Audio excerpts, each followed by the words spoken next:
శ్రీమాత్రే నమః. శ్రీ లలితా సహస్రనామంలోని 561వ నామము మృగాక్షి.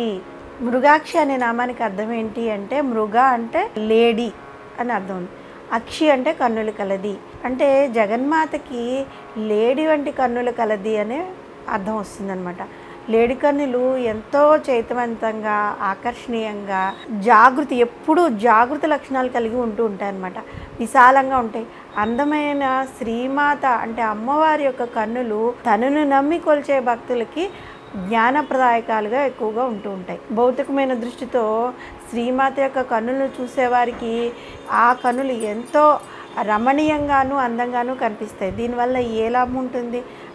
అది కాదు మనకు కావాల్సింది. కానీ ఆ కన్నులను భక్తిభావంతో మనం గనక చూసినట్లయితే ఆ కన్నులు జ్ఞానప్రదాతలు అన్నమాట. అవి అపారమైన జ్ఞాన సంపదను మనకు అనుగ్రహిస్తూ ఉంటాయి.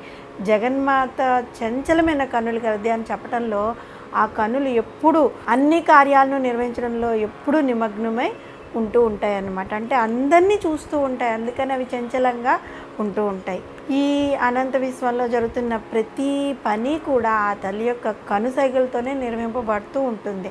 ఆ తల్లి యొక్క ఒక్క క్రీగంటి చూపు ఏ భక్తుని మీద పడుతుందో అతని జన్మ ధన్యమైపోతుంది. విశాలమైన, చంచలమైన, జాగృతములైన లేడి కన్నులు వంటి జగన్మాత కన్నులు విశాలత్వాన్ని, ఔదర్యాన్ని, సృష్టికర్తృత్వమును, సర్వ ప్రపంచ పరిపాలకత్వాన్ని సూచిస్తూ ఉంటాయన్నమాట. చురుకైన తన నేత్రాలతో జగన్మాత ఈ విశ్వంలోని అణువును చూస్తూ ఉంటుంది. జగన్మాత లలితా త్రిపుర సుందరి యొక్క శారీరక లక్షణాలను బట్టి సాముద్రిక శాస్త్రం రచింపబడిందేమో అన్నట్టు మనకి తోస్తూ ఉంటుంది అన్నమాట. సాముద్రిక శాస్త్రీత్యా అత్యంత రమణీయమైన, జాగృతమైన కన్నులు స్త్రీలకి ఎంతో శుభ లక్షణాలు కలవి అని అంటూ ఉంటారు. మృగం అనే పదానికి వెదకుట అనే అర్థం కూడా ఉంది. జగన్మాత తన నేత్రాలతో ఎప్పుడూ వెతుకుతూనే ఉంటుంది. ఆ వెతకడం అనేది ఎందుకట, అనేక విషయాల కొరకు జరుగుతూ ఉంటుందన్నమాట. ఆ వెతకడం అనేది ఆ కర్ణ దీర్ఘంలైన తన కన్నులతో ఆ తల్లి ఏ వైపు నుంచి తన భక్తులు ఆవేదనతో తన్ని పిలుస్తారో అని ఆ తల్లి ఎప్పుడూ తన కన్నులతో వెతుకుతూ ఉంటుందన్నమాట. తన భక్తులు ఏ ఆపదలోనైనా చిక్కుకున్నారా, ఏ దృష్టిలైనా తన బిడ్డలను వేధిస్తున్నారా అనే దృష్టితో ఆ తల్లి తన నేత్రాలను విశ్వంలో అన్ని వైపులా సారిస్తూ చూస్తూ ఉంటుందన్నమాట. తను నమ్మి అన్నిదా శరణం నాస్తి త్వమేవ శరణం మమ అని సర్వస్వ శరణాగతి చేసిన భక్తులకు తాను మాత్రమే దిక్కు కాబట్టి అటువంటి భక్తులను అన్వేషించి ఆ తల్లి ఆ నేత్రాలను ఈ సమస్త విశ్వంలోని అన్ని దిక్కుల వైపు చూస్తూ ఉంటుంది. ఆ భక్తుల కోసం వెతుకుతూ ఉంటుందన్నమాట. ఈ సమస్త సృష్టిలోని అణువణువులోనూ అంతర్లీనంగా వెలసి ఉన్నాడు సర్వాంతర్యామి అయిన పరమేశ్వరుడు. అటువంటి పరమేశ్వరుని కోసం నిత్యం అన్వేషిస్తూ ఉంటుంది. కాబట్టి వసన్యాది వాగ్దేవతలు ఆ తల్లిని మృగాక్షి అనే నామంతో కీర్తించారు. ఎప్పుడూ పరమేశ్వరుని కోసం వీక్షిస్తూ ఉంటాయన్నమాట ఆ కన్నులు. జీవుల యొక్క పూర్వజన్మ పాపాలను దగ్ధం చేసి ఏ లోకంలో సకల శుభములను, మోక్ష సామ్రాజ్యాన్ని ప్రసాదించగలిగినవి. కాబట్టి అమ్మవారిని మృగాక్షి అనే నామంతో మనందరం పిలుస్తున్నాము. మృగము అనే పదానికి మార్గము అనే అర్థం కూడా ఉంది. తనను నమ్మి ఆరాధించే భక్తులకు వారి జీవితంలో ఆచరించవలసిన పద్ధతులను, మార్గాలను, వారు తమకు తాము నిర్దించుకోవాల్సిన గమ్యాలను సూచించే మార్గదర్శి జగన్మాత యొక్క ఈ నేత్రాలు అన్నమాట. జగన్మాత యొక్క అనుగ్రహం పరిపూర్ణంగా పొందిన మూకశంకరులు మూక పంచశతిలోని కటాక్ష శతంలో 2వ శ్లోకంలో మృగాక్షి అయిన అమ్మ నేత్రాలను ఏ విధంగా వర్ణించారంటే, అమ్మ నీ నేత్రాలు ఈ గ్రహాలు కన్నా ఇంకా మాతర్జయంతి మమతాగ్రహ మోక్షణాన్ని మాహేంద్ర నీల రుచి శిక్షణ దక్షిణాన్ని కామాక్షి కల్పిత జగత్రయ రక్షణాన్ని త్వద్వీ కణాన్ని వరదాన విచక్షణాన్ని అని మూకశంకర్లు వారు తన పంచశతిలో కొలిచారనమాట అమ్మవారిని. ఇంకా జగద్గురువులైన ఆదిశంకర్లు సౌందర్యలహరిలోని 48వ శ్లోకంలో అమ్మవారి యొక్క నయనాల్ని ఏ విధంగా వర్ణించారంటే, అమ్మ సూర్యచంద్రులు నీ నయన యుగళములు, నీ 2 కన్నులైన సూర్యచంద్రులు పగలు రాత్రిని కలిగిస్తూ ఉంటాయి. నీ 3వ నేత్రము సంధ్యాకాలాన్ని కలిగిస్తూ ఉంటుంది. నీ కటాక్ష వీక్షణముల చేతనే భక్తులు పోషింపబడుతూ ఉంటారు. నీవు కారుణ్యవారానిదివి దేవి, నీ క్రీగంటి చూపు సర్వవాంఛా సిద్ధిని మాకు కలిగిస్తూ ఉంటుంది అని జగద్గురువులైన శంకరాచార్యులు ఈ శ్లోకంతో అమ్మవారిని కొలిచారు. కాబట్టి లేడి కన్నుల వంటి రమణీయమైన, సుందరమైన, చంచలమైన, జాగృతమైన నేత్రాలతో ఈ అనంత విశ్వంలో సమస్త కార్యాలను పరికిస్తూ తనను స్మరించి ఆరాధించే భక్తులకు తన క్రీగంటి చూపుతూనే ఇహలోక భోగాలను, మోక్ష సామ్రాజ్యాన్ని కూడా ప్రసాదించే ఆ తల్లిని మనం మృగాక్షి అనే నామంతో స్మరిస్తూ ఉంటే ఆ తల్లి దయ వల్ల మనకి ఈ నామంలో చెప్పుకున్నట్లుగా ఇహలోక భోగాలన్నీ మనకి ఆ తల్లి ప్రసాదిస్తుంది. అంతేకాదు చివరిలో మోక్షాన్ని కూడా మనకి ఆ తల్లి ప్రసాదిస్తుంది. మాత్రే నమః. శ్రీ లలిత సహస్రనామంలోని 562వ నామము మోహిని. మోహిని అనే నామానికి అర్థం ఏంటి అంటే మోహమును కలిగించున్నది లేదా మోహమునకు గురి చేయున్నది అని అర్థం వస్తుంది. ఈ మాయామయమైన మోహంతో నిన్ను విశ్వాన్ని సృష్టించింది సాక్షాత్ జగన్మాతే కదా. ఈ జగత్తు ఎందుకు మాయామయమైంది? జాయితే గచ్చతే ఇది జగత్ అన్నారు. అంటే వస్తూ పోతూ ఉండేదే ఈ జగత్ అన్నమాట. మనము ఈరోజు ఉన్నాము అనుకున్నవేవి రేపు ఉండవు, ఈ రోజు లేనివి రేపు దుశ్యగోచరం అయిపోతూ ఉంటాయి అన్నమాట. మోహింప చేయునది కావున మోహిని అని వచ్చింది. లఘు నారదీయంలో ఏమని చెప్పారంటే, ఓ సుందరి, ఈ లోకమంతయు నీచే మోహింపబడుతున్నది, దాంచే నీ పేరు మోహిని అని వచ్చింది అని చెప్పబడింది అనమాట. నీ గుణముల వలన పుట్టిందే ఆ పేరు. ప్రవరా నది తీరంలో పుట్టిందే ఈ పేరు అనమాట. ప్రవరా నది తీరాన గల నివాసపురి అనే చోట మోహిని అనే దేవి అక్కడ వెలసి ఉంది. ఆమెతో భిన్నము కాని రూపం కలిది ఆ దేవి అన్నమాట. బ్రహ్మాండ పురాణంలో బ్రహ్మ చేసిన తపస్సు ఫలితంగా మొదట దేవీ దేవతల కోరికలను తీర్చినదిగా ఆ ప్రకృతిగా అవతరించింది ఆ తల్లి. జగన్మాత యొక్క మాయకు గురి కాని వారు ఎవరు చెప్పండి? క్షీరసాగర మదన సమయంలో వెలువడిన అమృత భాండం కొరకు దేవతలు రాక్షసులు తగ్గులాడుకోసాగారనమాట. ఆ సమయంలో శ్రీ మహావిష్ణువు జగన్మాత లలితా త్రిపుర సుందరిని ప్రార్థించాడు. అతిలోక సౌందర్యవతి అయిన మోహిని రూపాన్ని శ్రీ మహావిష్ణువు పొందాడు. ఈ మోహిని మాయలో పడిన రాక్షసులు అసలు అమృతాన్ని ఆ మాటే మరిచిపోయి ఆ ముగ్ధమోహన సౌందర్య మాయలో పడిపోయారు. వారు మోహినిని ఒక అందమైన స్త్రీగా భావించడం వల్లనే ఆ మాయలో ఆ రాక్షసులందరూ పడ్డారు. కానీ దేవతలు మాత్రం ఆమెను జగన్మాతగా గుర్తించడం వలన వారిని మోహిని ఆ మాయ నుండి విముక్తుల్ని చేసి రాక్షసులను వంచించి దేవతలకు అమృతాన్ని పంచింది. దానివల్ల మనం గ్రహించవలసింది ఏంటి అంటే, దేనిపైన మనము మోహాన్ని కనుక పెంచుకున్నట్లయితే అది మనల్ని మనం పొందవలసిన దాన్ని కూడా మరిపింపజేసి అజ్ఞానాంధకారంలో పడేస్తూ ఉంటుందన్నమాట. బ్రహ్మాండ పురాణం మోహిని రూపం దాల్చిన శ్రీ మహావిష్ణువుకు జగన్మాత లలితా త్రిపుర సుందరికి భేదం లేదు అని వివరించింది. తాను ఎవరి శిరస్సుపై తన చేతిని ఉంచుతారో వారు భస్మం అయిపోయేలాగా ఈశ్వరు నుంచి వరం పొందుతాడు భస్మాసురుడు. అది పాముకు పాలు పోసినట్లు అయ్యిందనమాట. ఆ వరాన్ని పరీక్షించి భస్మాసురుడు ఏం చేశాడు? తన హస్తాన్ని శివుడి మీద పెట్టాలనుకున్నాడు. భయంతో శివుడు కూడా పరుగులు తీసి ఈశ్వరుని రక్షణకే శ్రీ మహావిష్ణువు ఏం చేశాడు? తిరిగి మళ్ళీ ఆ మోహిని రూపాన్ని దాల్చి తన అందచందాలతో భస్మాసురుని మోహింపజేసి అనేక నాట్యభంగాలను ప్రదర్శించిన తర్వాత అతని చేతిని అతనే తన తల మీద పెట్టుకునేలా చేసి రాక్షసుని భస్మం చేసింది కూడా ఆ మోహిని రూపంతోనే. అతిలోక సౌందర్యరూపమైన మోహిని మాయలో కేవలం రాక్షసులు పడారంటే అది పొరపాటే. ఆ రోజు క్షీరసాగర మదన సమయంలో శ్రీ మహావిష్ణువు దాల్చిన మోహిని రూపాన్ని దర్శించాలని సరదా పడ్డాడు ఈశ్వరుడు కూడా. వద్దని వారించిన శ్రీ మహావిష్ణువు కూడా కానీ పట్టుబట్టేటప్పటికి ఈశ్వరుడు ఇంకా విధి లేక మోహిని రూపాన్ని ధరించిన శ్రీ మహావిష్ణువు ఈశ్వరుడు కూడా ఆ మాయలో పడిపోయి ఆ మోహిని వెంట పడ్డాడు. శివకేశవుల సంయుక్త రూపమే స్వామి అయ్యప్పగా ఆవిర్భావం జరగడం జరిగిందనమాట. ఈ విధంగా దేవతలు కూడా అనేక సందర్భాల్లో మోహానికి గురి అవుతూ వచ్చాడు. అంటే అక్కడ శివుడు కూడా మోహిని రూప మాయలో పడిపోయాడు.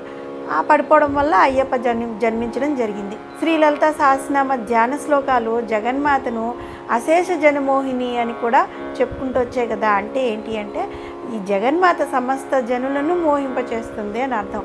ఇంద్రియ విషయాలందు ప్రాపంచక విషయాలందు మోహాన్ని కల్పించి ఆ మోహం నుంచి బయటపడగోరి తనను స్మరించిన వారిని ఆ మోహం నుంచి విముక్తులను చేస్తూ ఉంటుంది ఆ జగన్మాత. అందువల్ల మోహానికి గురి చేసేది, ఆ మోహం నుంచి తిరిగి మళ్ళీ విముక్తిని కలిగించేది కూడా ఆ జగన్మాతే. జగన్మాత లలితా త్రిపుర సుందరి సమస్త విశ్వాన్ని సృష్టించి దానిలోని అణువులోనూ అంతర్లీనంగా తానే ఉండి కంటికి కనపడే ఈ జగత్తే సత్యమని మోహానికి గురి చేసినట్లు మేఘాలు సూర్యుని ఆచ్ఛాదించి సూర్యుడే లేడని భ్రమింపచేస్తున్నట్లుగా నీటిలో పుట్టిన నాచు ఆ నీటిని పూర్తిగా కప్పివేసి అసలు నీరు లేదని మాయకు గురి చేస్తున్నట్లుగా ఈ సకల చరాచర ప్రపంచానికి ఈశ్వరుని కప్పివేసి కనపడకుండా భ్రమింపచే శక్తియే మోహిని అన్నమాట. ఈ సమస్త విశ్వాన్ని తానే సృష్టించి అందులో అణువులోనూ అంతర్లీనంగా ఆ అమ్మ ఉండి కూడా చిద్రూపునిగా తాను కనపడకుండా బయటకు కనిపించే ఈ జగత్తే సత్యమని అందరినీ మోహానికి గురి చేసి తిరిగి మళ్ళీ ఆ మోహం నుంచి బయటపడేందుకు ఆ తల్లిని శరణు వేడిన వారిని ఆ మాయ నుండి విముక్తుల్ని చేసే జగన్మాతను మనము మోహిని అనే నామంతో శ్రద్ధగా పూజించినట్లయితే ఈ మాయా ప్రపంచం అనే దానిలోంచి మనల్ని అమ్మవారు బయటపడేస్తుంది. శ్రీమాత్రే నమః. శ్రీ లలితా సహస్రనామంలోని 563వ నామము ముఖ్య. ఈ నామానికి అర్థం ఏంటి అంటే అందరికంటే ముఖ్యురాలు అని అర్థం వస్తుంది.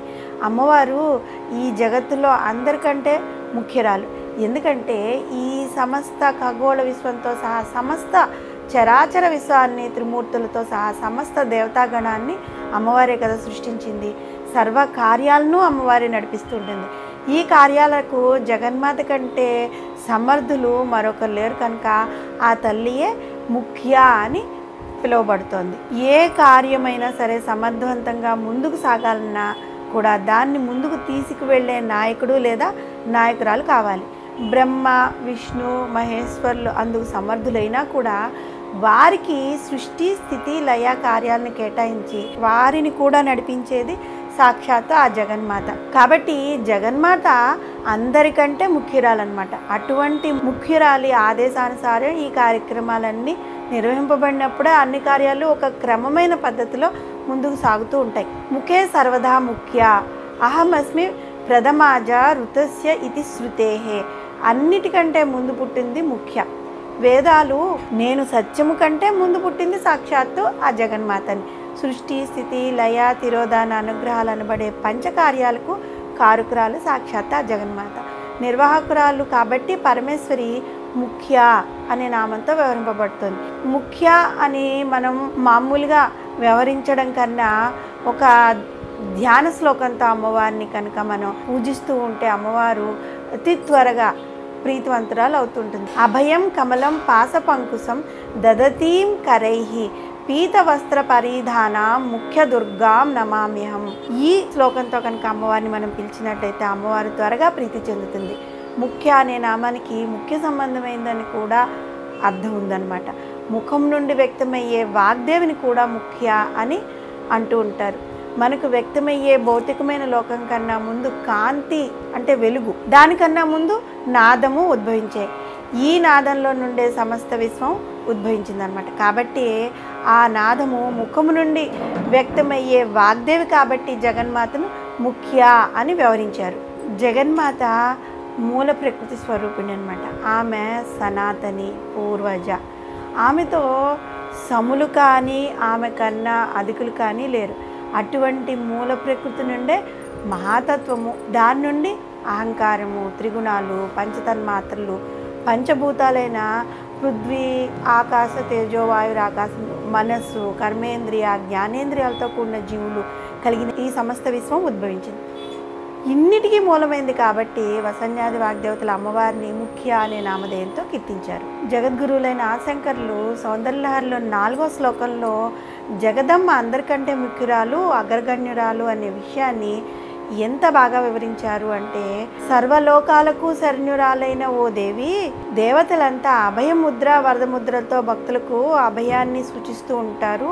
భయములను తీర్చుటకు కోరికలను తీర్చుటకు నీ పాదములే సర్వ సమర్థములే ఉండగా ఇక చేతి ముద్రలతో పని ఉంది, నీ పాదాలే అందరికీ శరణ్యం తల్లి అని జగద్గురువులైన శంకరాచార్యులు సౌందర్యలహరిలో వివరించారు. మూల ప్రకృతిగా తనలో నుండి ఈ ఖగోళ విశ్వంతో సహా సమస్త జగత్తును త్రిమూర్తులతో సహా సమస్త దేవగణాన్ని చరాచర జీవగణాన్ని సృష్టించి తన ఆదేశాలపై సకల కార్యాలను నిర్వహింపబడేలా చేసి అందరికీ ముఖ్యురాలైన జగన్మాతను మనం ముఖ్య అనే నామంతో నిత్యము శ్రద్ధగా పూజిస్తే కనుక ఈ ముఖ్య అనే నామం పఠించడం ద్వారా మనము మన ప్రదేశంలో అంటే మనం మన చుట్టుపక్కల సంఘంలో మనం ముఖ్యులుగా పేరు పొందుతూ ఉంటాం. అంటే కీర్తి ప్రతిష్టలు అమ్మవారు మనకి ప్రసాదిస్తుంది.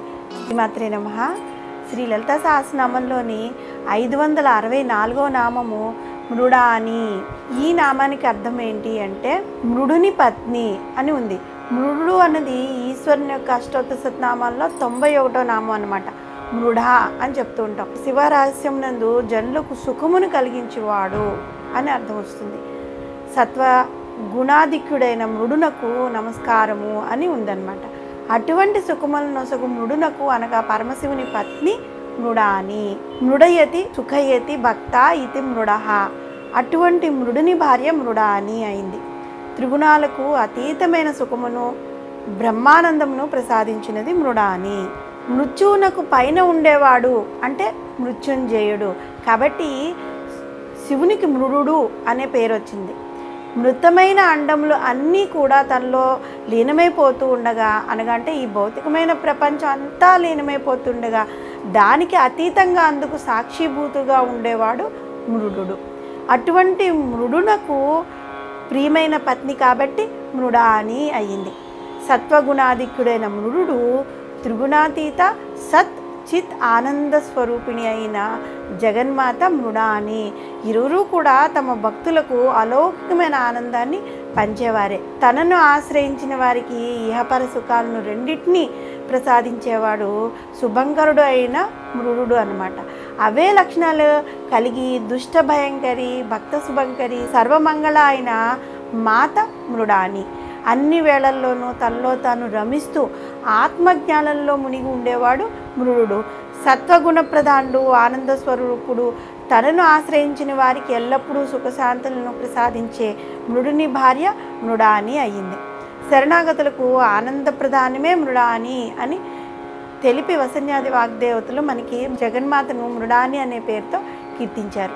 జీవులకు అవస్థాత్రయం అన్నది ఉంటుంది. జాగృత్ స్వప్న సుషుప్తావస్థలను అవస్థాత్రయము అని వ్యవహరిస్తూ ఉంటారు. మానవుల్లో ఆధ్యాత్మికంగా అత్యున్నత స్థాయికి చేరగలిగిన వారికి ఉండే 4వ అవస్థ తురియావస్థ. ఈ అవస్థనే సమాధి స్థితి అని కూడా చెప్పుకోవచ్చు.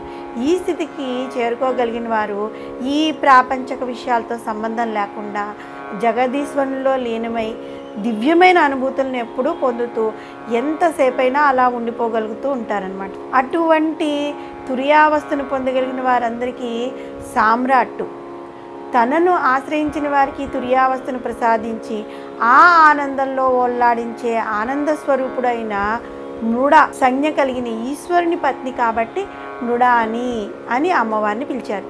ఇహలోకంలో ఎన్ని సుఖాలున్నా కూడా అవన్నీ తాత్కాలికమైనవే కదా. పైగా వాటిని మించిన దుఃఖాలు కూడా మానవులకి ఏముంటాయి? అన్ని దుఃఖాలే. జీవులకు పరమశాంతిని ఇవ్వగలిగింది మృత్యువే. ఆ మృత్యువే జీవులను పరమేశ్వరంలో కూడా ఐక్యం చేస్తూ ఉంటుంది. అటువంటి పరమశాంతిని ప్రసాదించగలిగింది మృడాని. పరమేశ్వరుడు ఆయన ఇష్టసఖి అయిన మృడాని కూడా ఇహపర సుఖాలను రెండింటినీ తమ ఆశ్రితులకు ప్రసాదించగలరన్నమాట అనే విషయాన్ని మనకు అర్థమైంది కదా. అలాగని కేవలం ప్రాపంచక సుఖాలను మాత్రమే వారి నుంచి మనం కోరినట్లయితే వారు తప్పక మనకి ఆ ప్రాపంచక సుఖాలను ప్రసాదిస్తారు. కానీ అవన్నీ కూడా తాత్కాలికాలే. అయ్యో నన్ను ఇష్టపడి కోరుకున్నాడు కదా, ఇప్పుడు మరణించాడే అని మనం కోరుకున్న ఈ వాహన చక్రాలు కొద్దైనా ముందు వస్తాయా అంటే ఆ చనిపోయిన వారితో ఇవేమీ వెళ్ళవు కదా. రాత్రి పగళ్ళు మన కోసం కడుపు కట్టుకుని సంపాదించాడే అనే భార్యాబిడ్డలు ఏమైపోతారో ఆ చనిపోయిన వారితో వారి భార్యాబిడ్డలు వెళ్ళగలరా? వెళ్ళలేరు కదా. ఈ ప్రాపంచకమైన కోరికలన్నీ కూడా అశాశ్వతములు. అందువలన సచ్చిదానందమును అపార మోక్ష సంపదను ప్రసాదించగలిగిన జగన్మాత పితృలైన మృడు మృడాని వారి నుండే కోరుకోవాల్సింది ఏంటి అంటే మన జగన్మాతా పితరులైన వారిని నాకు ఎటువంటి ఆయాసము బాధ లేని మరణాన్ని, ఎవరి వద్ద కూడా చేతులు చాచవలసిన ధైర్యం లేని జీవితాన్ని, నేను ఈ దేహాన్ని విడిచిపెట్టే సమయంలో నా కళ్ళెదురకుండా మీరిరువురు సాక్షాత్కరించే వరాన్ని నాకు ప్రసాదించండి. ప్రతిరోజు రాత్రి నిద్రపోయే ముందు అందరం ఈ ప్రార్థన కనుక మనం కనీసం ఒక్కసారైనా చేసి పడుకుంటే వారి దయ వల్ల మనకి అలాంటి మరణం సంభవిస్తుందేమో. అలాంటి మరణం సంభవిస్తే చాలా అదృష్టవంతులం అన్నమాట. జనులకు సుఖాన్ని కలిగించి సత్వగుణాధిక్యుడైన మృడునకు ప్రియమైన పత్నిగా తను నమ్మి సేవించు భక్తులకు త్రిగుణాలకు అతీతమైన సుఖాన్ని బ్రహ్మానందమును ప్రసాదించిందైన జగన్మాతను మృడాని అనే నామంతో మనం గనక స్మరిస్తూ ఉన్నట్లయితే, ఈ నామంలో మనం చెప్పుకున్నట్లుగా ఆ అమ్మవారు చివరి దశలో ఉన్నవారు ఈ శారీరక ఇహలోక ప్రపంచ వాంఛాలను వదిలి అమ్మా నువ్వే నాకు శరణు అని చెప్పి ప్రశాంతమైన మరణాన్ని అమ్మవారు వారికి ప్రసాదిస్తుంది. శ్రీమాత్రే నమః. శ్రీ లలితా సహస్రనామంలోని 565వ నామము మిత్రరూపిణి. ఈ నామానికి అర్థం ఏంటి అంటే మిత్రుని యొక్క రూపం కలిగినది. సమస్త చరాచర విశ్వాన్ని సృష్టించింది జగన్మాతే కదా, కనుక ఆ తల్లికి అందరితో ఎప్పుడూ మిత్రత్వమే ఉంటుంది. కానీ శత్రుత్వ భావన అసలు ఉండనే ఉండదు ఆ తల్లికి.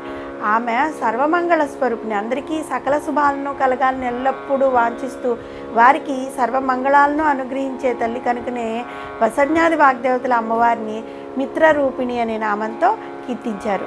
జగన్మాత తనను ఆశ్రయించిన భక్తులకు మంచి స్నేహితురాలుగా ఉంటుంది. మనం గనక గమనించినట్లయితే భక్తి నవవిధాలుగా ఉంటుంది. అవి ఏంటి అంటే శ్రవణం, కీర్తనం, స్మరణం, పాదసేవనం, అర్చనం, వందనం, ధ్యానం, సఖ్యం, ఆత్మనివేదనం, ఇవన్నీ అన్నమాట. ఒక గమ్యాన్ని చేరుకోవడానికి అనేక మార్గాలు ఉంటాయి. ఏ మార్గంలో పయనించినా గమ్యాన్ని చేరుకోవడమే ముఖ్యం. అలాగే జగన్మాత సాన్నిధ్యానికి చేరుకోవడానికే మనం ఈ 9లో ఏదో ఒక మార్గాన్ని ఎంచుకోవచ్చు. ఈ నవవిధ భక్తుల్లో ఒకటి సఖ్యము అంటే స్నేహం అన్నమాట. ఈ నవవిధ భక్తులను అనుసరించి ఎందరో పరబ్రహ్మ యొక్క సన్నిధికి చేరుకున్నారు. అర్జునుడు తన బావగారైన శ్రీకృష్ణుని ఒక బంధువులాగా కాకుండా ఆయనలో ఒక మంచి స్నేహితుని చూశాడు. ఆ స్నేహము అనే మార్గము ద్వారానే భగవత్ స్వరూపుడైన శ్రీకృష్ణుని విశ్వరూపాన్ని దర్శించగలిగాడు అనమాట.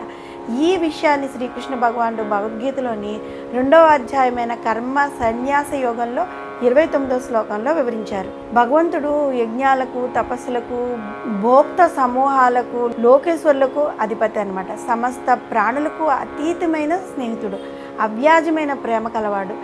ఈ భగవతత్వం ఎరిగిన భక్తులకు పరమశాంతి ఎల్లప్పుడూ లభిస్తుంది. భర్తృహరి తన సుభాషితాల్లో స్నేహితుడు అనే వాడికి ముఖ్యంగా ఉండవలసిన లక్షణాలు ఏ విధంగా ఉండాలో వివరించారు. ఉత్తమమైన స్నేహితుడు మనం పాపాలు చేసినప్పుడు అతను వాటిని నివారిస్తాడనమాట. అలా చేయకూడదని చెప్తాడు. మంచి పనులు చేసే సమయంలో చేయమని ప్రోత్సహిస్తాడు. రహస్యాలను ఎల్లప్పుడూ దాచి ఉంచుతాడు. కానీ మనలోని సద్గుణాలను మాత్రం నలుగురిలో అందరికీ చెప్తాడనమాట. ఆపత్కాలంలో మిత్రుడిని ఎప్పుడు వదిలి వెళ్ళిపోడు. ఎప్పుడు ఏ అవసరం వచ్చినా ఆదుకునేందుకు ఎప్పుడూ సిద్ధంగా ఉంటాడు. మంచి స్నేహితుడు అనే వానికి జగన్మాత ఆ లక్షణాలన్నింటినీ ప్రసాదిస్తుందన్నమాట. ఇక మిత్ర అనే పదానికి సూర్యుడు అనే ఒక అర్థం కూడా ఉంది. ద్వాదశ ఆదిత్యులు మిత్ర, రవి, సూర్య, భాను, ఖగ, పుష, హిరణ్యగర్భ, మరీచి, ఆదిత్య, సవిత, అర్క, భాస్కరులు. మిత్ర రూపిణి అనే నామానికి మరొక అర్థం కూడా జగన్మాత ఆదిత్య రూపిణి అని. ప్రతిరోజు తూర్పు దిక్కును ఉదయించే సూర్యుని మిత్ర నామధేయంతో వ్యవహరిస్తూ ఉంటారు కదా. తూర్పును ఉదయించే సూర్యకాంతి అరుణ కాంతులతో ఉంటుంది. అది కూడా జగన్మాత యొక్క కాంతే. అందుకే వసన్యాది వాగ్దేవతల అమ్మవారిని ఉజ్జద్భాను సహస్రాభ అనే నామంతో కూడా కీర్తించారు. మనం లెక్కించే కాలము, మన జీవితంలోని కార్యక్రమాలు అన్నీ కూడా ఈ తూర్పును ఉదయించే సూర్యునితోనే మొదట ప్రారంభమవుతాయి. అందుకనే ఉదయించే సూర్యుడు మనకి మిత్రుడు లాంటివాడు. సూర్యభగవానుడు తన కిరణాల ద్వారా ఈ సమస్త జీవులకు శక్తిని ప్రసాదించడమే కాకుండా పంటలు పండడానికి సకల జీవులకు అన్నదాత కూడా అవుతున్నాడు.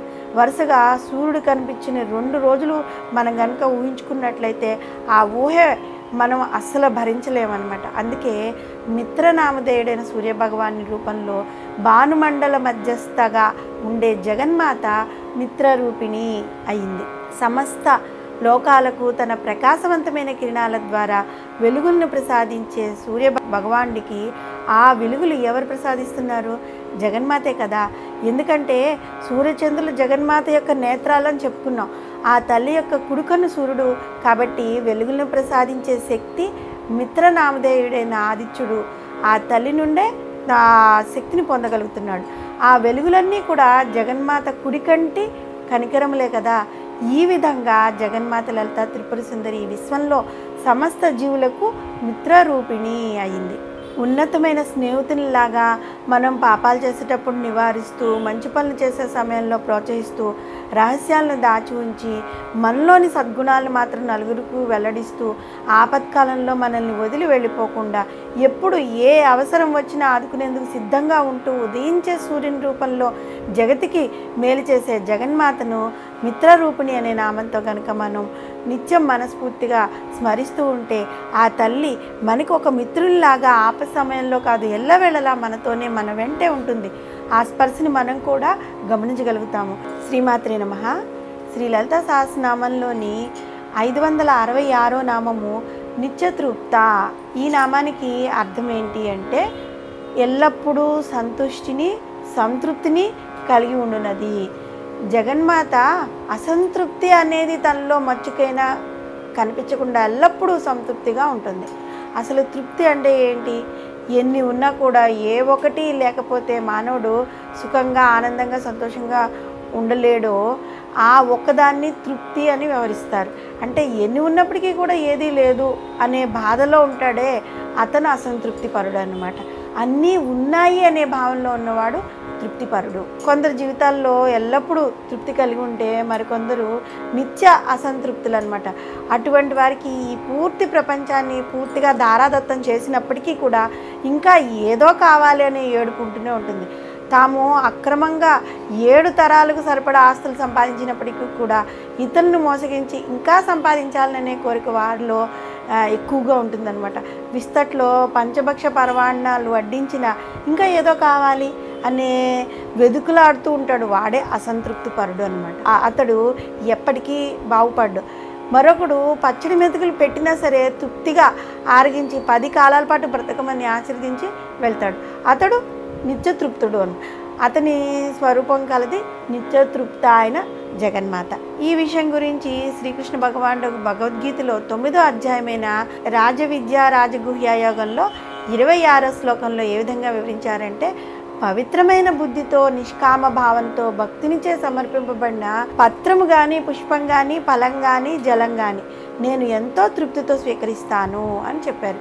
మంగళకరుడు సర్వశుభంకరుడు అయిన పరమశివుడు ఒక మారేడు దళంతో చెంబుడు నీళ్లతో చిటికుడు విభూతి వేస్తే చాలు పొంగిపోయి భక్తుల యొక్క కోరికలు తీరుస్తాడు కదా. పరబ్రహ్మ స్వరూపుడైన జగన్మాత లక్షణాలు కూడా అవే. ఏ విధంగా ఆ తల్లిని ఎల్లప్పుడూ సంతృప్తి కలిగి ఉంటుందో తన భక్తులు కూడా జీవితంలో ఎల్లప్పుడూ సంతృప్తి కలిగి ఉండాలని అమ్మవారు ఆశిస్తూ ఉంటుంది. అటువంటి వారిని చూసి ఆ తల్లి ఇంకా ఇంకా తృప్తి పొందుతూ ఉంటుందన్నమాట. ఈ విషయాన్ని గీతాచార్యుడైన శ్రీకృష్ణుడు భగవద్గీతలో 12వ అధ్యాయమైన భక్తి యోగంలో 14వ శ్లోకంలో వివరించారు.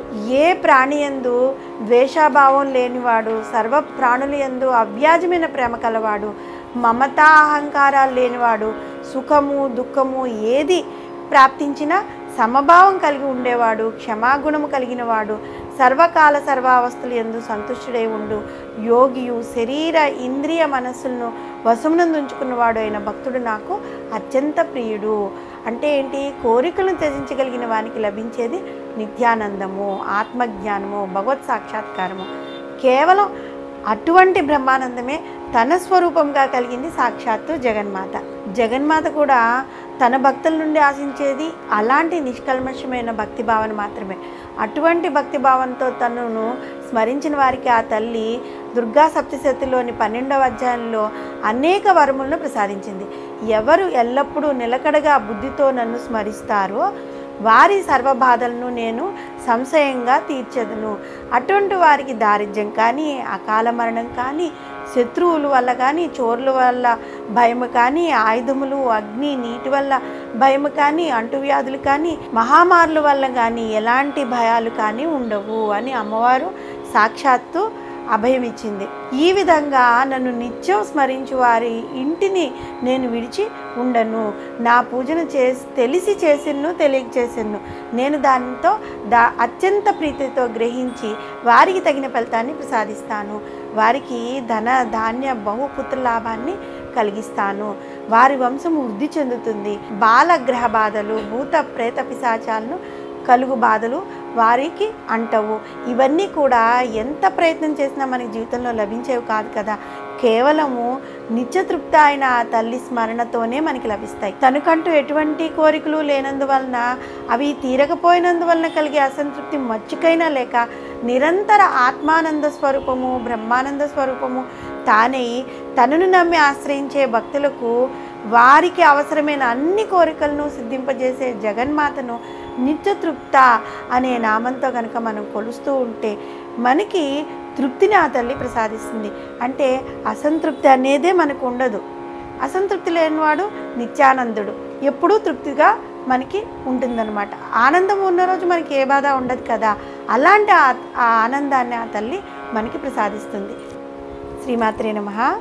శ్రీ లలితా సహస్రనామంలోని 567వ నామము భక్త నిధి. ఈ నామానికి అర్థం ఏంటంటే భక్తుజనులకు నిధి, పెన్నిధి లేదా ఒక గని వంటిది. అమ్మవారు తనను ఆశ్రయించి స్మరించే భక్తులకు ఒక గని లాంటిది. నిధి అనే పదానికి మనం మరింతగా తెలుసుకోవాలి అంటే ఎన్నటికీ తరిగిపోనిది, నశించనిది, దాని నిధి అంటూ ఉంటాం కదా. ఒక సముద్రంలో లోతుకి వెళ్ళే కొద్దీ రత్నాలు, మణిమాణిక్యాలు దొరుకుతూనే ఉంటాయి. ఒక బొగ్గుగంలో తవ్విన కొద్దీ బొగ్గు దొరుకుతూనే ఉంటుంది. అదేవిధంగా తరుగు నాశనం లేనిది అమ్మ ప్రేమ అన్నమాట. అంటే తరిగిపోనిది, నాశనం లేనిది తల్లి ప్రేమ. ఆ తల్లి తనను నమ్ముకున్న వారికి ఏమి అనుగ్రహించింది అనేది జగద్గురువులైన ఆశంకరులు, మూకశంకరులు మొదలైన వారి చరిత్రలను పఠిస్తే మనకి అర్థమవుతుంది. ఇహలోక సౌఖ్యాలను, పరలోక మోక్షాలను రెండింటినీ అపారంగా ప్రసాదించగలిగిన తల్లి అవడం చేత వసన్యాది వాగ్దేవతలు ఆ తల్లిని భక్తనిధి అనే నామంతో స్మరించారు. భక్తులైన వారికి రకరకాలైన ఆశలు, ఆశయాలు, అవసరాలు, కోరికలు ఉంటాయి కదా. అవి ఈ లోకానికి సంబంధించినవి కావచ్చు, లేదా ముక్తి సాధనకి సంబంధించినవి కావచ్చు. తననే నమ్ముకుని వేరెవరు నాకు దిక్కులేరమ్మా అని ప్రాధాయపడిన భక్తుల మొరవిని వారికి కావలసినవి అనుగ్రహించకపోతే ఆ భక్తుల సంఘంలో కానీ, ఆధ్యాత్మిక విషయాల్లో కానీ అభివృద్ధి చెందడం కష్టమవుతుంది కదా. కొంతమంది భక్తులు తీసుకుంటే ఆ తల్లి దగ్గర సంపద అయిపోతుందేమో అన్న భయమే వారికి ఉండదు.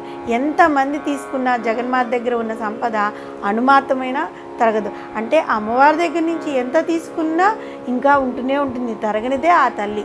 వేరే ఆలోచనలు లేక జగన్మాత ఎందే మనసు ఎప్పుడూ నిలిపి తన్ను సేవించి వారి యోగక్షేమాలను ఆ తల్లి ఎప్పుడు స్వయంగా వహించి వారి కార్యక్రమాలన్నింటినీ కూడా ఆ తల్లి తీరుస్తూ ఉంటుంది. ఇదే విషయాన్ని శ్రీకృష్ణ భగవానుడు భగవద్గీతలోని 9వ అధ్యాయమైన రాజవిద్యా రాజగుహ యోగంలో 22వ శ్లోకంలో వివరించారు.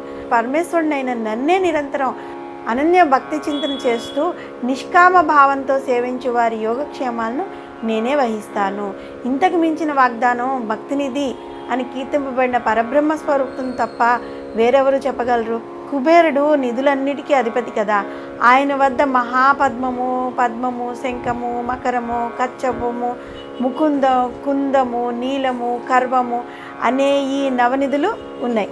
విశేషం ఏంటంటే ఈ నిధులను మనం లెక్కించవచ్చు, కానీ వీటన్నిటినీ మించిన లెక్కలేనన్ని నిధులు కలిగింది సాక్షాత్ ఆ జగన్మాత. భక్తులకి ఏది ఎప్పుడు అవసరమో ఆ తల్లి గ్రహించి వారికి ఆ సమయంలో ఆ కోరికలను తీరుస్తూ ఉంటుంది. ఆ నిధులే కాక మోక్షలక్ష్మిని కూడా ప్రసాదించగలిగిన భక్తనిధి సాక్షాత్తు ఆ జగన్మాత. లలిత సహస్రనామంలో వసన్యాది వాగ్దేవతలు అనేక నామాల్లో భక్తి అనే పదాన్ని చెప్తూ వచ్చారు. భక్త ప్రియ, భక్తి గమ్య, భక్తివశ్య ఇలాంటివన్నీ అన్నమాట. కలియుగంలో కేవలం భక్తి ఒక్కటే ఆ తల్లిని చేరుకోవడానికి ఏకైక మార్గం. అందుకని శ్రీ త్యాగరాజస్వామి వారు తన కీర్తనలో సంగీత జ్ఞానాన్ని భక్తి వినా సన్మార్గము కలదే మనసా అంటూ స్మరించారనమాట. జగన్మాత భక్తికే వశమైపోతూ ఉంటుంది, భక్తికే కట్టుబడి, ఎప్పుడూ భక్తికే కట్టుబడిపోతూ ఉంటుంది. కానీ అనన్య మార్గాలైన కానుకలు కానీ మొదలైన ప్రలోభాలకు లొంగదు. ఆమె దగ్గర లేని కానుకలు ఏమున్నాయి చెప్పండి? అన్ని సమస్తం అమ్మవారి దగ్గరే ఉన్నాయి కదా. కానీ అమ్మవారి భక్తికి మాత్రం లొంగుతుంది. జగన్మాత నుంచి సంపదలు మొదలైనవి ఆశించడం కంటే ఆ తల్లియే ఒక పెద్ద గొప్ప నిధి అనమాట అని భావన కనుక మనం కలిగినట్లయితే అంతకు మించింది ఏమీ లేదు కదా. ఆ విషయాన్ని శ్రీ త్యాగరాజస్వామి తన నిధి చాలా సుఖమా, రాముని సన్నిధి చాలా సుఖమా అనే కీర్తనలో వివరించారు.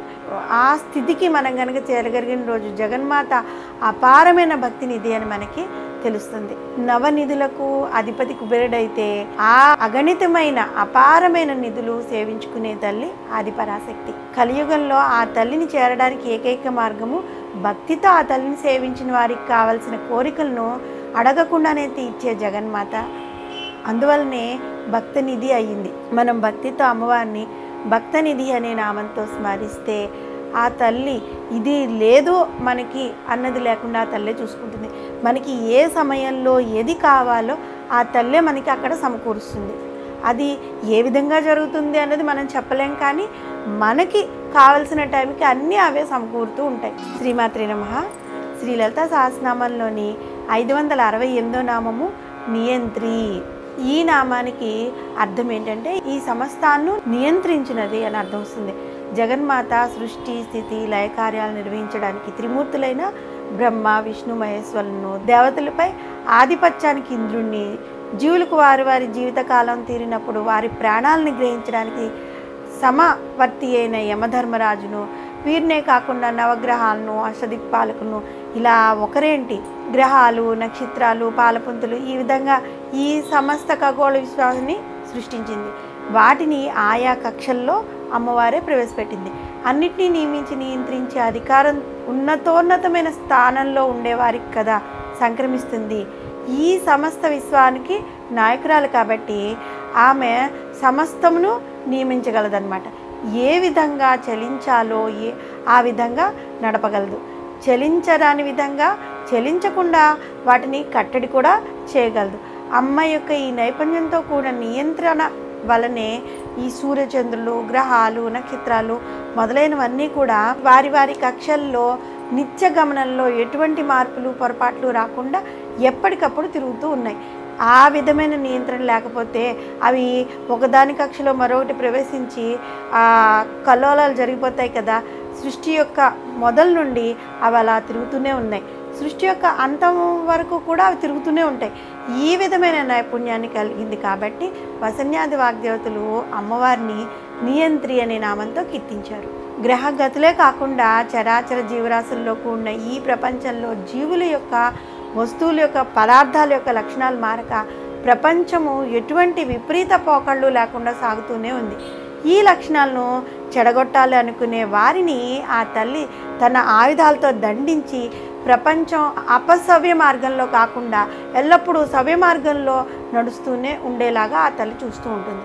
ఈ విధంగా ఖగోళ విశ్వంతో సహా సమస్త చరాచర విశ్వాన్ని సృష్టించి నియంత్రించినది కాబట్టి జగన్మాతను నియంత్రి అనే నామంతో పిలిచారు. ఆ తల్లి యొక్క ఆజ్ఞలను అనుసరించే సర్వము ఆమె నియంత్రణలో సంచరిస్తూ ఉంటాయి. ఈ సమస్త విశ్వము క్రమ పద్ధతిలో నడవడానికి కారణం మాత యొక్క నియంత్రణమే. కాలములు అనుసరించి ఆ తల్లి కల్పాలు, బ్రహ్మకల్పాలు, ప్రళయాలు నిర్దేశిస్తూ ఉంటుంది. జీవులకు వారు ఆచరించిన కర్మ ఫలితాలను అనుసరించి వారి జీవితాన్ని నియంత్రిస్తుంది. ఈ మాయామయమైన ప్రపంచాన్ని అమ్మవారే సృష్టించి నడిపిస్తూ ఉంటుంది. ఒక క్రమబద్ధంగా నియంత్రించింది కాబట్టే జగన్మాతను నియంత్రి అనే నామంతో కీర్తించారు. ఆమె ఆదేశాలు ఉల్లంఘించడానికి వీలు లేనివి కాబట్టి జగన్మాత నియంత్రి అయింది. మధుకైటభ సంహారం జరిగిన తర్వాత ఆ తల్లి త్రిమూర్తులతో బ్రహ్మదేవుడు సృష్టి కార్యాన్ని నిర్వహిస్తాడు, విష్ణువు స్థితి కార్యాన్ని నిర్వహిస్తాడు, శివుడు లయ కార్యాన్ని నిర్వహిస్తాడు, కాళీ, లక్ష్మీ, సరస్వతులు ముగ్గురు కూడా వీరికి సహాయకారకులుగా ఉంటారు. మీరు వెళ్ళి మీ కార్యక్రమాలు నిర్వహించండి అని అమ్మవారు ఆదేశించింది. అదేవిధంగా ఆ తల్లి సమస్త దేవతలకు, దిక్పాలకులకు, గ్రహపతులకు, గ్రహాధిపతులకు, నక్షత్రాలకు వారు ఆచరించవలసిన కార్యక్రమాలను అమ్మవారే నిర్దేశించింది.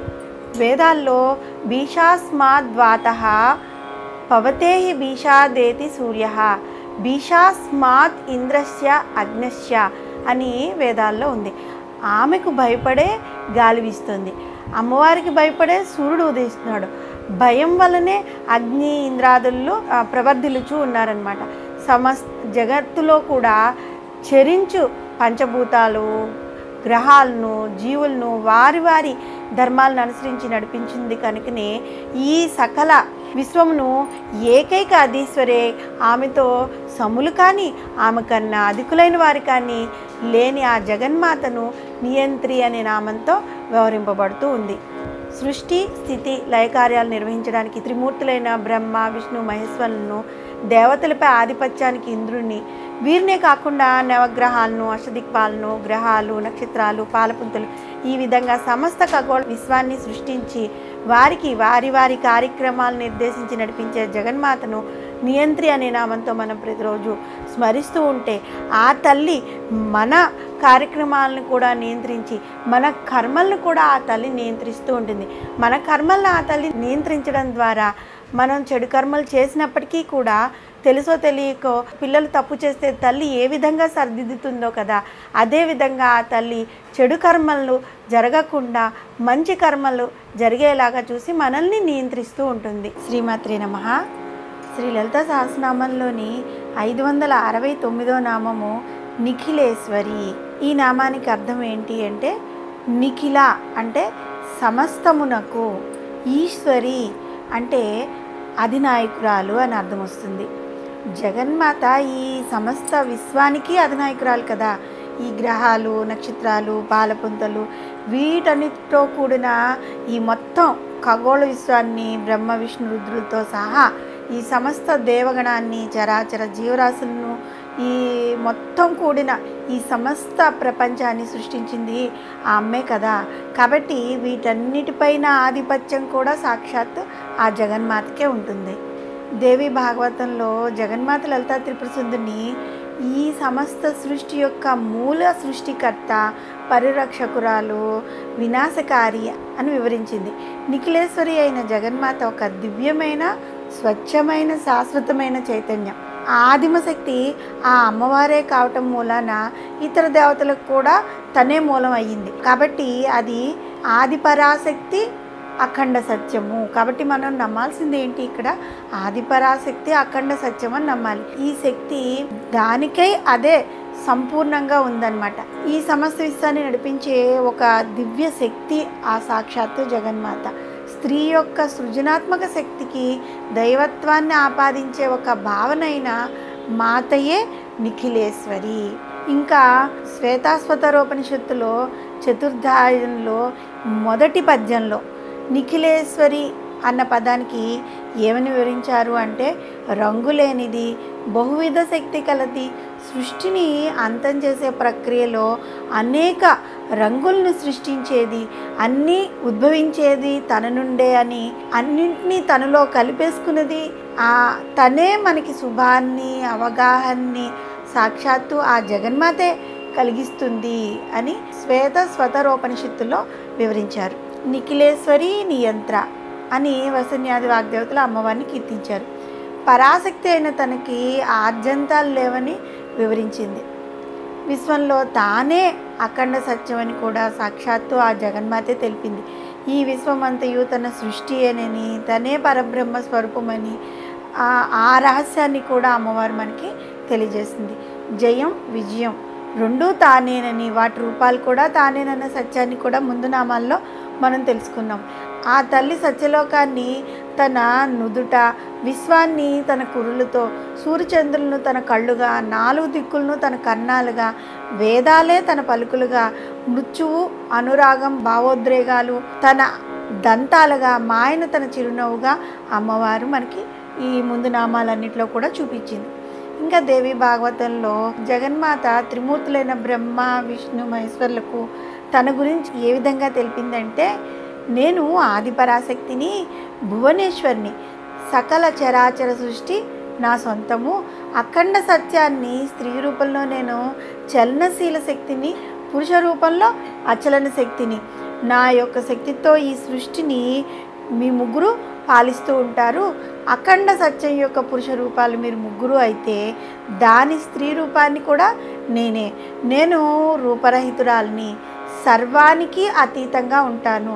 అన్ని దైవశక్తులు నాలోనే ఇమిడి ఉంటాయి. నేను శాశ్వతమైన అపరిమిత శక్తిని.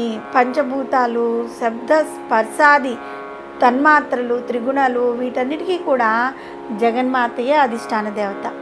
జగద్గురువులైన ఆదిశంకరులు సౌందర్యలహరిలోని 24వ శ్లోకంలో అమ్మ యొక్క ఆధిపత్యాన్ని ఏ విధంగా వివరించారంటే, అమ్మ బ్రహ్మదేవుడు జగత్తును సృష్టిస్తూ ఉన్నాడు, విష్ణువేమో పోషిస్తూ ఉన్నాడు, ఈశ్వరుడు లోకాలను తనలో లయం చేసుకుంటూ ఉన్నాడు, సదాశివుడు వాటిని తిరిగి మళ్ళీ అనుగ్రహిస్తూ ఉన్నాడు.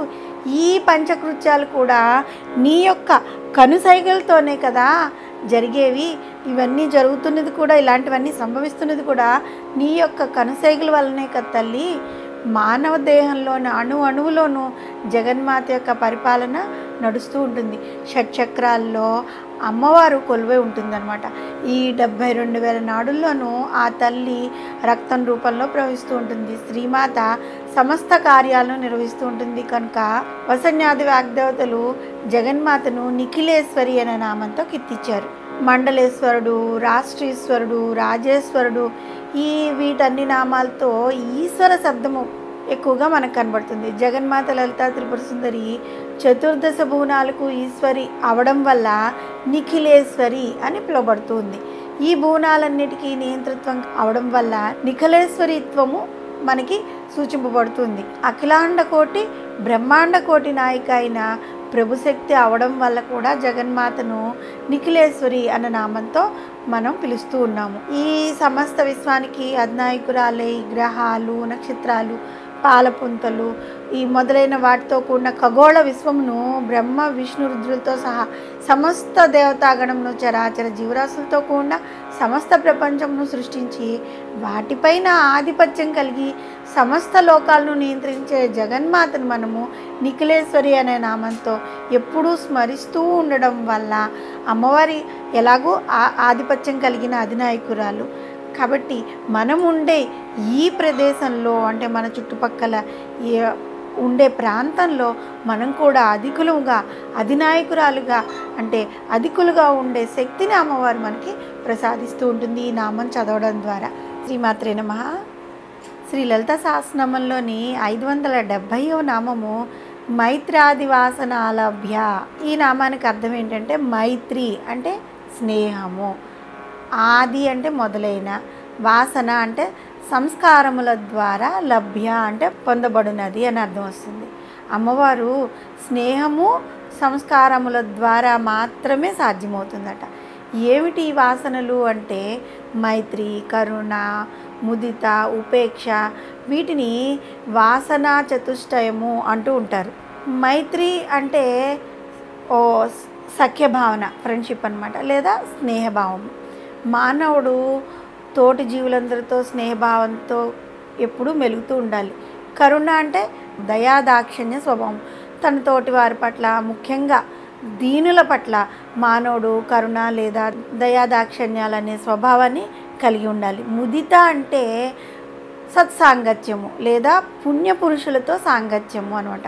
మానవుడు ఎల్లప్పుడూ చెడు వ్యక్తులతో కాకుండా మంచివారితో సాంగత్యం కలిగి ఉండాలి. ఉపేక్ష అంటే చెడ్డ వ్యక్తుల పట్ల ఉదాసీన వైఖరిని కలిగి ఉండాలి. మైత్రి, కరుణ, ముదిత, ఉపేక్ష ఈ నాలుగిటిని వాసనా చతుష్టయము అని అనుకున్నాం కదా. ఈ వాసనా చతుష్టయ లక్షణములు ఎవరిలో అయితే ఉంటాయో జగన్మాత వారి పట్ల ఎక్కువ ప్రసన్నురాలు అవుతూ ఉంటుంది. ఈ వాసనలు మనకు జన్మతః రావాలే కానీ మధ్యలో వచ్చేవి కావన్నమాట. మనసులో ఈ 4 భావనలు జన్మతః ఉదయిస్తేనే వాటిని మనసుతో కలిసిపోయిన వాసనలుగా భావించడం జరుగుతూ ఉంటుంది. అటువంటి వాసనా చతుష్టయం కలిగిన వారికి శ్రీమాత సులభంగా లభ్యమవుతుంది. ఈ విషయాన్ని శ్రీకృష్ణ భగవానుడు భగవద్గీతలో 12వ అధ్యాయంలో భక్తి యోగంలో 13-14 శ్లోకాల్లో వివరించారు. ఏ జీవులందు కూడా ద్వేషభావం లేనివాడు, అన్ని ప్రాణుల యందు ప్రేమ, కరుణ కలవాడు, మమతా అహంకారాలు లేనివాడు, సుఖదుఖాల్లో సమభావన కలిగినవాడు, క్షమాగుణము కలిగిన వాడు, అన్ని కాలాల్లోనూ సర్వావస్థల యందును సంతుష్టుడై ఉండేవాడు, యోగిగా ఉండేవాడు, శరీరము యొక్క ఇంద్రియములను స్వాధీనమునందు ఉంచుకున్నవాడు, మనసును నియంత్రించువాడు, నా యందు దృఢమైన నమ్మకం కలిగినవాడు, నా యందే మనోబుద్ధులను అర్పణ చేసినవాడు అయిన నా భక్తుడు నాకు అత్యంత ప్రియుడు. ఈ వాసనా సంస్కారాలను గురించి మహాకవి కాళిదాసు తన రఘువంశ మహాకావ్యంలో మొదటి సర్గలోని 20వ శ్లోకంలో ప్రస్తావిస్తూ ఫలానుమేయా ప్రారంభ సంస్కారా ప్రాక్తన ఇవ అని వ్యక్తీకరించారనమాట. అనగా ఇచ్చిన ప్రతిఫలమును బట్టి వాసనలు మానవులో అంతర్గతంగా ఉంటాయే కానీ బయటికి కనిపించవు. ఈ మైత్రి మొదలైన వాసనా చతుష్టయమనే వైష్ణవము కళ్యాణ గుణములని, శాక్తేయము ఉత్సాహశక్తులని వివరించాయి. భాగవతము మైత్రి మొదలైన 4 వాసనల చేత పరిశుద్ధమైన మనసు కలిగి తమ క్లేశములన్నింటినీ తొలుచుకుని యోగ సాధన ద్వారా మానవులకు ఆత్మసాక్షాత్కారం కలుగుతుంది అని చెప్పాయి. అటువంటి వారికి సులభంగా లభ్యమయ్యేది కాబట్టి జగన్మాతను మైత్రాది వాసనాలభ్య అనే నామదే స్థిరమైందనమాట. ధనుర్యాగం కొరకు మధురా నగరంలో ప్రవేశించిన బలరామకృష్ణులు అకస్మాత్తుగా సుధాముడు అనే పూలమ్ముకునే వాని ఇంటికి వెళ్ళారనమాట. ఆయన పలికిన మాటలు ఏంటి అంటే, స్వామి, నాకు నిరంతరం నీ పాదసేవ చేసుకునే భాగ్యము, నీ పాదాలను అర్చించే వారితో స్నేహము, సర్వభూతముల యందును దయ నాకు కలిగేటట్లు నన్ను ఎప్పుడూ అనుగ్రహించు స్వామి అని సుధాముడు ప్రార్థించాడు. అంటే వాసనాపరమైన సంస్కారం లేనివాడు ఏ విధంగా ఉంటాడు? కొయ్య లేదా చెక్క, గోడ, ఇనుముతో సమానం అన్నమాట వాడు. ఈ 4 వాసనలను ప్రతి మానవుడు అలవరుచుకోవాలి. భగవంతుని ప్రసన్నం చేసుకోవాలంటే మనసు ప్రశాంతంగా ఉండాలి. ఆ విధంగా మనసు ప్రశాంతంగా ఉండాలంటే మానవుడు ఈ వాసనా చతుష్టయాన్ని అలవరుచుకోవాలి. దీనివల్ల మనసు ఎప్పుడు పరిశుద్ధమై క్లేశాలను తొలగిపోయి ధ్యానయోగం ద్వారా పరమాత్మ సాక్షాత్కారం సులభం అవుతుంది. పరమపద సోపానం ఒక్కొక్కటి మెట్టు ఎక్కుతూ మనం కనుక ఈ విధంగా చేస్తుంటే జగన్మాత యొక్క సాన్నిధ్యానికి చేరుకోగలుగుతాం. మైత్రి, కరుణ, ముదిత, ఉపేక్ష అనబడే ఈ వాసనా చతుష్టయం ద్వారా మనసు పరిశుద్ధమై క్లేశాలు అంటే చింతలు తొలగిపోయి పరమపద సోపానంలో ఒక్కొక్క మెట్టు ఎక్కుతూ అమ్మవారి సాన్నిధ్యానికి చేరుకోగల మైత్రాది వాసనాలభ్య అనే నామాన్ని మనం స్మరించడం ద్వారా మనకి ఈ నామంలో జన్మతః ఈ వాసనలు ఉండాలి అనుకున్నాం. అవి ఉన్నవారికి మొదటి నుంచి అది అబ్బకపోయినప్పటికీ కూడా మధ్యలోనైనా మంచి స్నేహితుల ద్వారా కానీ ఎవరైనా మంచి గురువుల ద్వారా కానీ అవి వారికి నేర్పబడి వాళ్ళు ఒక్కొక్క మెట్టు ఎక్కుతూ అమ్మవారికి చేరువవుతారు. శ్రీమాత్రే నమః.